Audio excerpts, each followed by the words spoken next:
সুপ্রিয় দর্শক আসসালামু আলাইকুম। ফোরার বাংলা কিচেনের আপনাদের সবাইকে স্বাগত। আশা করছি আপনারা সবাই ভালো আছেন। আজ আমি তৈরি করে দেখাবো লইট্টা মাছের শুটকি ভুনা। চলুন শুরু করা যাক। এখানে আমি 4টা লইট্টা শুটকি মাছ নিয়ে নিয়েছি।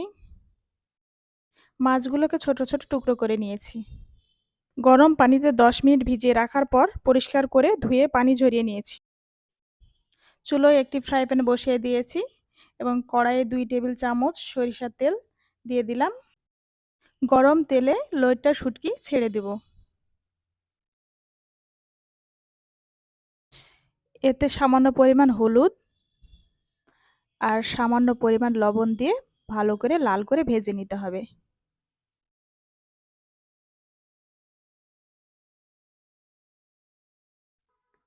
হালকা আঁচে নেড়েচেড়ে ভেজে নিতে হবে। মাছগুলো ভাজা হয়ে গেছে, এবার আমি একটি বাটিতে উঠিয়ে নিব।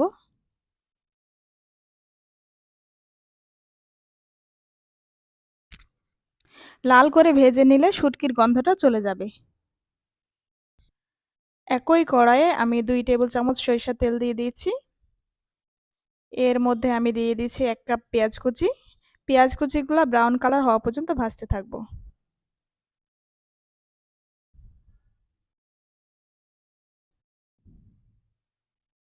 পেঁয়াজগুলো ব্রাউন কালার হয়ে গেছে, এবার আমি দিয়ে দিচ্ছি 1 চামচ ধনিয়ার গুঁড়া, 1 চামচ হলুদের গুঁড়া, 1 চামচ মরিচের গুঁড়া, 1 চামচ লবণ,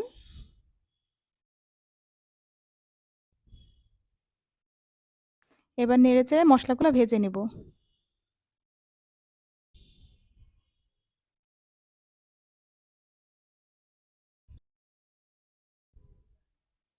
এবার 1 চামচ রসুন বাটা দিয়ে ভালো করে নেড়েচেড়ে মশলাগুলো কষিয়ে নেব।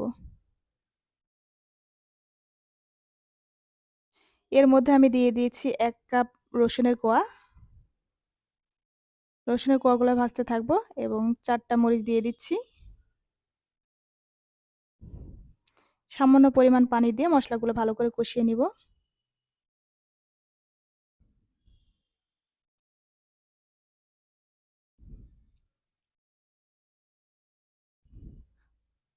এক চা চামচ জিরা গুঁড়া দিয়ে দিচ্ছি। আবারও কষিয়ে নিব।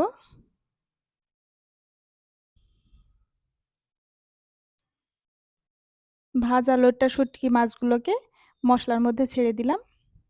এবার ভালো করে মশলা দিয়ে কষিয়ে নিব।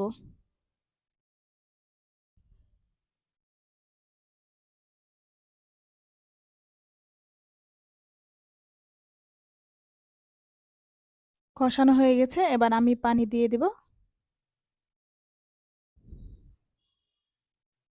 ঢাকনা দিয়ে ঢেকে রাখবো 10 মিনিট। 10 মিনিট পর আবার আমি একটু নেড়েচেড়ে দেব। 10 মিনিট রান্নার পর এবার আমার মাছগুলো রান্না হয়ে গেছে। এবার আমি একটি বাটিতে উঠিয়ে নিব। আপনারা দেখতে পাচ্ছেন লইট্টা শুটকি রান্নাটা কত সুন্দর হয়েছে। কালারটা পারফেক্ট এসেছে। আমার এই রেসিপিটা বাসাতে ট্রাই করে দেখবেন।